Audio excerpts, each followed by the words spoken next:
धोरण कशासाठी असतं अध्यक्ष महाराज, की त्या धोरणातून आपल्याला त्या व्यक्तीला विकासाचा केंद्रबिंदू मानून त्याचा विकास व्हावा. आपण महाराष्ट्रभर सोलार पंप लावायचा निर्णय केला, चांगला निर्णय आहे, मी स्वागत करतो. पण अध्यक्ष महाराज, एका राजाने असाच एक निर्णय केला की 6 महिन्याचा असेल तरी चपाती खायची आणि 15 वर्षाचा असेल तरी चपाती खायची. तो 6 महिन्याचा मुलगा तर चपाती खाऊन त्याला दूध लागतं, कारण वयोमानानुसार जसं पोषण मूल्य पोषण आहाराचा पदार्थ बदलतो तसं महाराष्ट्रात सुद्धा जिल्हानिहाय तिथं असणारी परिस्थिती, भौगोलिक परिस्थिती, तिथे येणारा पाऊस, तिथे येणाऱ्या इतर गोष्टींवर हे धोरण खरं तर ठरायला हवं. अध्यक्ष महाराज, आपण आम्हाला सोलार लावायला सांगितलं. आता आमच्याकडे साधारणतः 1921 लाभार्थ्यांनी सौर कृषी पंप स्थापित केले आणि तुमच्याकडे 503 लाभार्थ्यांचे सौर पंपाचे अर्ज आजही प्रलंबित आहे.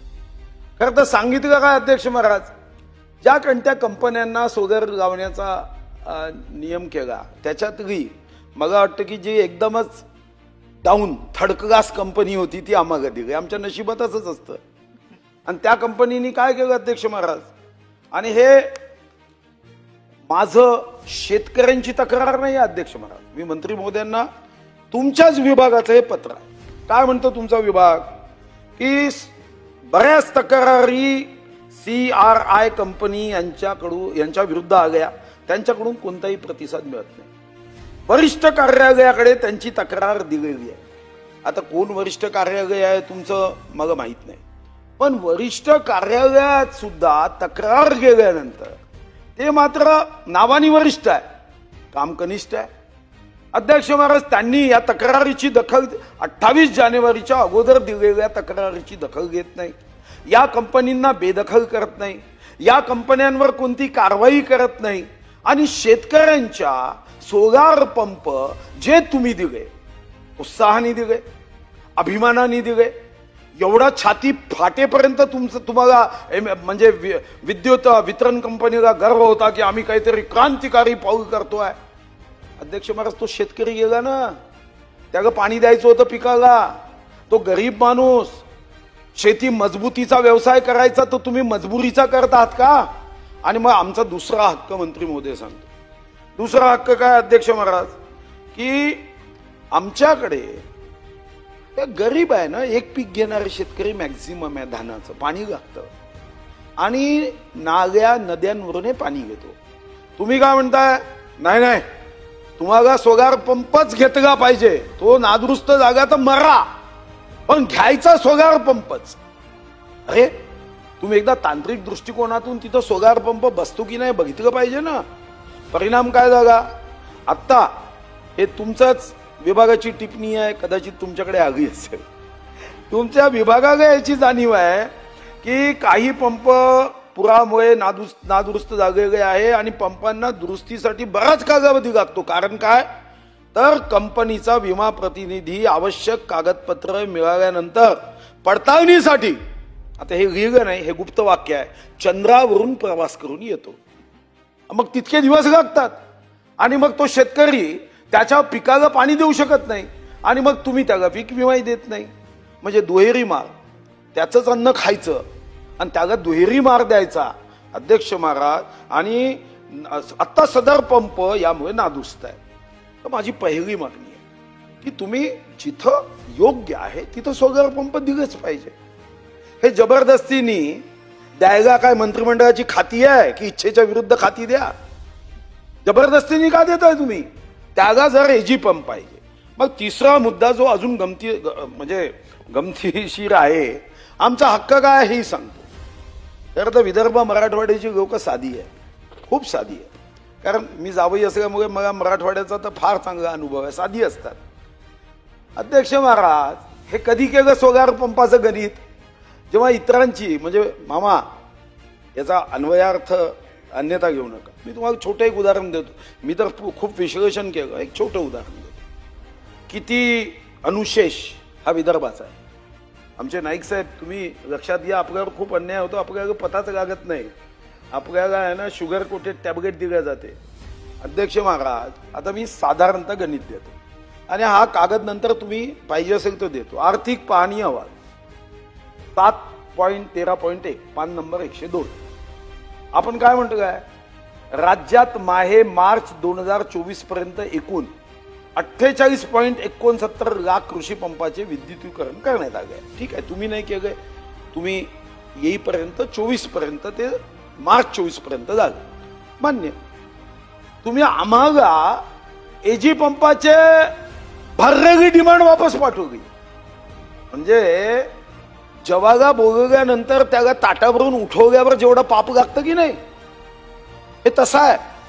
तुम्ही डिमांड घेतली 19 मध्ये, 20 मध्ये, 21 मध्ये, 22 मध्ये, शेतकऱ्यांनी पैसे भरले आणि तुमचा काय पराक्रम आहे त्याची चेक वापस करतात. त्याला सांगताय की एजी पंप आम्ही देणार नाही. मी तेही आकडे वाचतो माननीय मंत्री महोदय. आता मला सांगा, ठीक आहे, 48.69 लाख कृषी पंपाचे विद्युतीकरण करण्यात आले.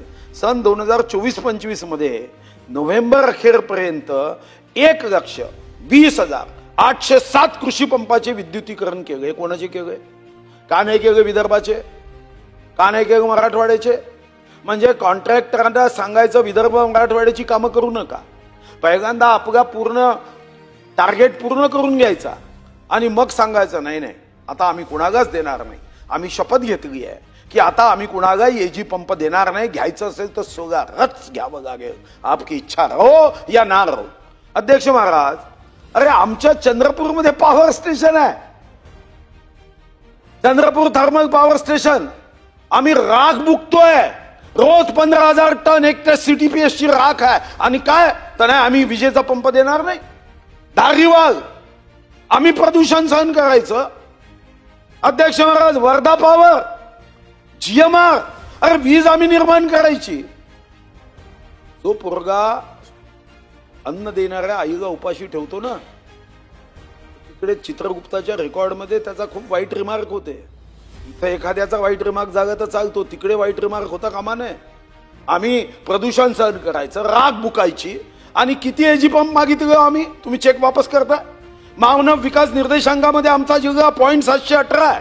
आता फक्त एक तुम्ही कसा अन्याय करता ते सांगतो. माझ्या जिल्ह्यात शेतकऱ्यांची संख्या अध्यक्ष महाराज 3,61,799 आहे. यापैकी 2,60,462 हे अल्पभूधारक आहे, 1,792 गाव आहे. आम्हाला कृषी पंप किती आहे? लोकसंख्या 3,61,799, कृषी पंप आहे 65,316. ठीक आहे, मी समजू शकतो. आता मी तुम्हाला दुसरा आकडा देतो, अन्यथा घेऊ नका हो भाऊ. दुसरा आकडा देतो. सोलापूर जिल्ह्यात किती शेतकरी आहे? 7,74,691 आणि पंप किती दिले आहे? 4,07,12. म्हणजे आम्हाला पंप द्यायचे असेल तर तुमचं धोरण आमच्यासाठी मरण. हे काय आहे? एजी पंप देताना आता मी पुढचे आकडे देतो. अध्यक्ष महाराज, या संदर्भामध्ये आमचे किती अर्ज होते, म्हणून मी तुम्हाला म्हणतो की जावयाला नाराज करू नका, आमचे एजी पंप पूर्ण द्या. ते अधिकाऱ्यांच्या नादाला लागू नका. आपल्याला अधिकाऱ्यांच्या नादाला मीही कधी लागलो नाही, तुम्हीही लागू नका. हे त्यांचं एक साचेबंद उत्तर आहे, त्यांचं एक जीवनशैली आहे. आपण शेतकऱ्यांच्या मधात राहतो. किती अर्ज होते? चंद्रपूर सर्कलचे फक्त 1,447 अर्ज हे एजी पंपासाठी होते. तुमचा रेकॉर्ड म्हणतो नाही आम्ही टोटल चेक इश्यूड वापस 1,447. तेवढी एजी पंप द्यायला ज्या जिल्ह्यांनी तुम्हाला ऊर्जा दिली, थर्मल पॉवर स्टेशन दिले, त्याला तुम्ही एजी पंप देऊ शकत नाही. 1,447. मी हिशोब करत बसलो काल रात्री, तुमच्यामुळे कारण नसताना जागरण झालं. अध्यक्ष महाराज, एकूण तुमचे जेवढे पंप आहे ना त्याचा मी रेशो काढला. विदर्भामध्ये 56च्या करारानुसार आम्हाला 23% पंप आमच्या वाट्याला यायला हवे. आमच्या वाट्याला किती यायला पाहिजे? 10,93,713 एजी पंप आमच्या वाट्याला यायला पाहिजे. जर तुम्ही दांडेकर समितीचा अहवाल स्वीकारत असाल, तुम्ही विजय केळकर समितीचा अहवाल स्वीकारत असाल तर 10,93,713. आता किती आहे? 69,632 म्हणजे आमचा हक्क किती आहे विदर्भाचा हक्क अजून 1,24,021 एजी पंपाच्या अनुशेषाचा आमचा हक्क आहे। 1 लक्ष तुम्हाला मदत पाहिजे तर मराठवाड्याची मी काढून देईन, पण अन्याय करायचा नाही, अन्याय सहन करायचा नाही। त्याच्यासाठी मंत्रिपद गेलं तरी चालते, पण अन्याय सहन नाही करायचा। आता 1,24,021 हा जर अनुशेष आमचा आहे आणि द्यायचे किती आहे तर विदर्भाचे एकूण नागपूर विभागामध्ये जेवढे कनेक्शन आहे एजी पंपाचे पेंडिंग ते 17,361 आहे। आणि समजा मी अकोला अमरावती विभागाचे एकत्र केले तर ते 9,248 म्हणजे एकूण तुम्हाला 26,609 एजी कनेक्शन फक्त द्यायचे आहे। अनुशेष किती आहे 1,24,021। तर कमीत कमी तुम्ही नवीन निमंत्रण देऊ नका, पण ज्यांना तुम्ही निमंत्रण दिलं आणि ज्यांचे तुम्ही पैसे भरून घेतले, त्यांच्या कष्टाचे पैसे आहे, घामाचे पैसे आहे, बिना व्याजाने तुम्ही भरून घेतले, हे विदर्भाचे 26,609 पुन्हा द्यायचे की नाही हे मी समजू शकतो, दिले पाहिजे। खरं तर 1,24,021 एजी पंपाचा अनुशेष आहे तोपर्यंत पंप दिले पाहिजे, पण खूप तुम्हाला देण्याची इच्छा नसेल, खूप त्रास होतोय, इतकी अडचण आली आहे की आता हे दिल्यानंतर प्रकाशगड विकावं लागेल तर मी समजू शकतो, पण नाही तर कमीत कमी अनुशेष भरता आला नाही तर शेतकरी ज्यांनी 5-5 वर्ष वाट पाहिली चातकासारखी की तुम्ही एजी पंप द्याल, एका सकाळी कोणाच्या डोक्यात सुपीक डोक्यामध्ये नापीक कल्पना येते, एका झटक्यात फाईलवर सही करतात यांचे चेक वापस करा म्हणून, आणि तुम्ही आमच्या सर्वांचे चेक वापस करून टाकले। म्हणजे एकीकडे सोलार पंप जबरदस्तीने द्यायचे, सोलार पंप दुरुस्तीला 4-4 महिने लावायचे, त्या शेतकऱ्यांना अडचणीत आणायचं, शेतकऱ्यांना संकटात आणायचं, हा कोणता अघोरी आनंद आहे, हा कोणता असुरी आनंद आहे? अध्यक्ष महाराज, मी माझ्या जिल्ह्याचा पालकमंत्री असेपर्यंत अतिशय संवेदनशीलने भांडायचो, कनेक्शन द्यायला लावायचं। मी सांगायचो पैसे नसेल डीपीडीसीतून घ्या, तुमच्याकडे पैसे देत नसतील तर तुम्ही खनिज मधून घ्या, पण शेतकऱ्याच्या शेताला पाणी न देणं म्हणजे देवानी शरीर म्हणून पाठवलं पण आत्मा न पाठवला तर जशी त्या शरीराची अवस्था होते तशी त्या शेतीची अवस्था होते। आणि कमीत कमी माझा आपल्याला आग्रह आहे, सोलार पंपाच्या दुरुस्तीच्या संदर्भात तुम्ही उत्तर द्या, मला माहिती आहे कारण ते ब्रीफिंग तुम्हाला जागा आहे की आता असा आहे ती कंपनी बदलू वगैरे, पण मी प्रश्न विचारताना फक्त मगमपट्टी नाही विचारते, मी याच्यावरचा स्थायी उपाय सांगतो आहे की तुम्ही आता आमचे जेवढे कनेक्शन हे तुमच्याकडे पेंडिंग आहे 1447, तुम्ही लिहिलाय चेक इश्यू 100%, म्हणजे तुम्ही आमच्या विदर्भाचे तर साधारणतः किती केले 99% चेक इश्यू करून टाकले। एवढी काय घाई होती हो? म्हणजे शेतकऱ्याचा चुकारा देताना चेक इश्यू नाही होत, रोजगार योजनेची मजुरी देताना चेक लवकर इश्यू होत नाही, पण याचे मात्र चेक एवढ्या वेगाने की यांना तर जसं अमेरिकेने त्यांच्या राष्ट्रप्रमुखाचा नोबेल पुरस्कारासाठी नाव पाठवलं तसं या अधिकाऱ्याचं पाठवा ना नोबेल पुरस्कारासाठी। एवढ्या वेगाने काम करणारा तर जगात सापडणार नाही शोधून। एक काम वेगाने करा की आमच्या चंद्रपूरचे जेवढे एजी कनेक्शन आहे तेवढे देण्यासाठी आश्वासन द्या, आणि नंतर बाकी मग आम्ही पाहतो, तुम्हाला काय अडचणी चिंता करू नका, तुम्ही आमच्या भगिनी आहात आणि म्हणून तुम्हाला निश्चितपणे, आणि तुम्ही हे काम केलंच पाहिजे कारण तुमच्या आडनावातच कर आहे, तुम्हाला करावंच लागेल। तुम्ही नाही म्हणू नका आणि अधिकाऱ्यांची साचेबंद उत्तर देऊ नका, मी तर अधिकाऱ्यांची उत्तर बाजूला ठेवायचं, आपल्याला आपल्या मनाने उत्तर द्यायचं आहे। एजी पंप देण्याचा निर्णय करा आणि जो सोलार पंप हा नादुरुस्त जाग्यावर 48 तासात तरी दुरुस्त करा, 8 दिवसात तरी दुरुस्त करा, तर नियमात ती सुधारणा करा, एवढीच विनंती। आणि मग